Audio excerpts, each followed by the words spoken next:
Welcome to Design Diary, the podcast where you get to look inside my board game design notebook as well as what's going on inside my head. We look at a new word each day from the sense of mechanics, tone, theme, or inspiration for a full game. Today's word is preternatural, existing outside of nature, exceeding what is natural or regular, extraordinary, inexplicable by ordinary means, especially psychic. So this one's interesting because I'm looking at my notes and my thoughts and all, and I went very just like almost like I'm just questioning you. I'm asking you questions with this word. It's a neat one, and it sparked some thoughts, and some of it just sort of went down a kind of like a retreaded area that I've seen multiple times before. Definitely early design is one of those things I used to go to all the time, but I'm just going to jump into it. Here we go.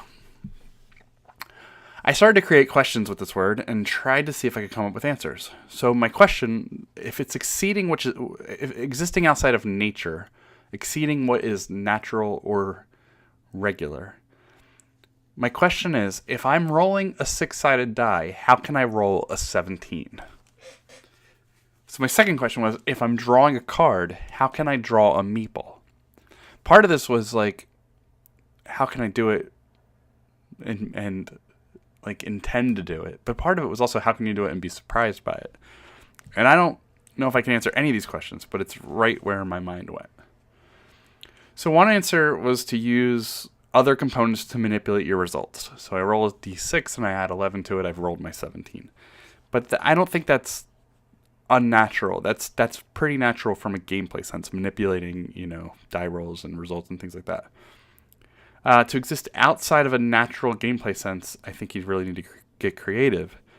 You could look at your die roll and then say whatever you want it to be. So I look at my 4 that I rolled and I say it's a 17. And that's sort of natural as well in games like Coup or, by Button Shy, we have Cunning Folk. So that's not existing outside of nature of games. And then I could say that you could manipulate the die over time with stickers and eventually put a sticker that's a 17 on it. But that's also like a natural progression of like a legacy style game by manipulating, rules and components and things like that.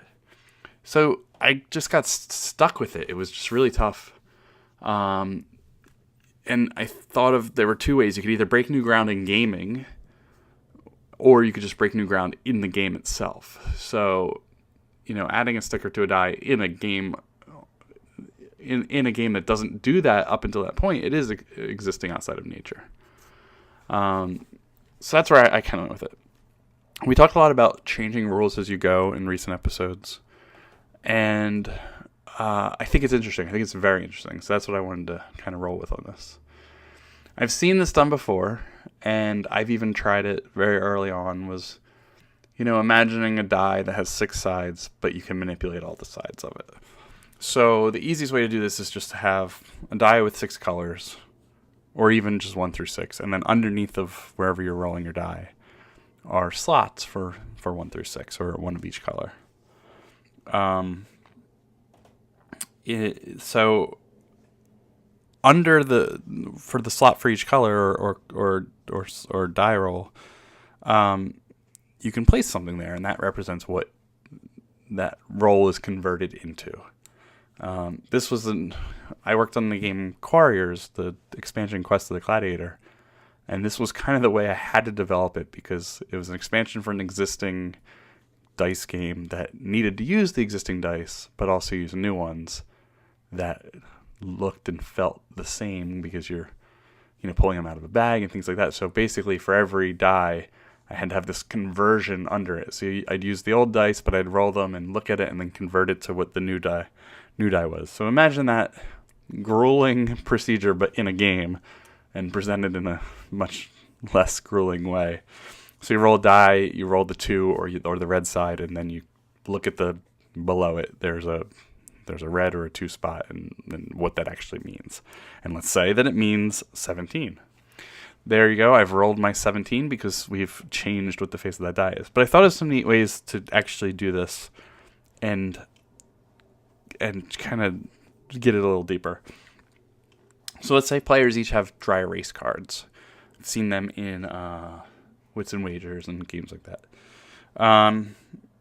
You can write on the dry erase. So the die starts out 1 through 6 or whatever. And then on your dry erase board, when it's your turn, you can write whatever you want on there. So I can write my 17, or I can write Meeple, or whatever. You can place that into one of the slots. But what I wanted to go into was kind of a little bit of that coup thing where, you're saying it's something that it isn't, or even something where players can, like, not bid, but, like, vote. Like, they'll vote on whether they think that's good. So let's say I put a 17 there. We've got 1, 2, 3, 4, 5, 6, and now we're going to have 1, 2, 3, 6, 5, 6, 17. Players all get to vote to see if that's something that's in their interest, and maybe they get a certain amount of vetoes per turn or something like that, where you just can't constantly just vote things down or something like that. But what I think is neat is that if it's a large amount of players, or like 4 players, which I consider a large amount of players, by the time it gets back around to you, you can sort of help shape that die to where it's good for you. It's if for example a person's voted down, maybe they have to present something different, and if it's too close to the same, then people vote it down again, or so eventually I feel like you could kind of shape this die, and with 3 other players between you, they go for something really high and you're going for low, you knock it down. They go a little lower, you knock it down. They go low enough that you're shaping this die to kind of what you want. Eventually everybody's kind of using the same thing, so there's a problem there. It's only shifting one more per player, one more shift by the time it gets around to another player. But I don't know, that was kind of where I went with trying to figure out how to throw something that is not possible into the possible. So I like how to draw a meeple instead of a card. I have no idea. I mean, to me, it's just like you'd have these cards that do one thing, and then all of a sudden you have a card that says draw a meeple. But it's just that is very natural. That's natural gaming altogether. So I got hung up on that, and I just wanted to pose to everybody else, how would you approach that? Even if you would approach that, but if I'm rolling a die that's 1 through 6, how do I roll a 17? How can I roll a 17 and be surprised without just simply just changing the face of a die or something along those lines? I thought of something like with like exploding dice, where certain thing would make you do other things, but it all seems, it's natural for games, but it could be outside of the nature of that game. If it's something that we've played all this time, and now all of a sudden we've got this new addition, then it does exist outside of nature. So yeah, that's about as far as I get. If you can tell me how to draw a card and one of them's a meeple, without some kind of weird dexterity element where you shuffle the deck, cut the deck, and stick a meeple in the middle. Or maybe you'll want to do that. I don't know. It's definitely unnatural and would be interesting. So that's as far as I got. Let me know if you have anything. I'll talk to you tomorrow. All right. Thanks.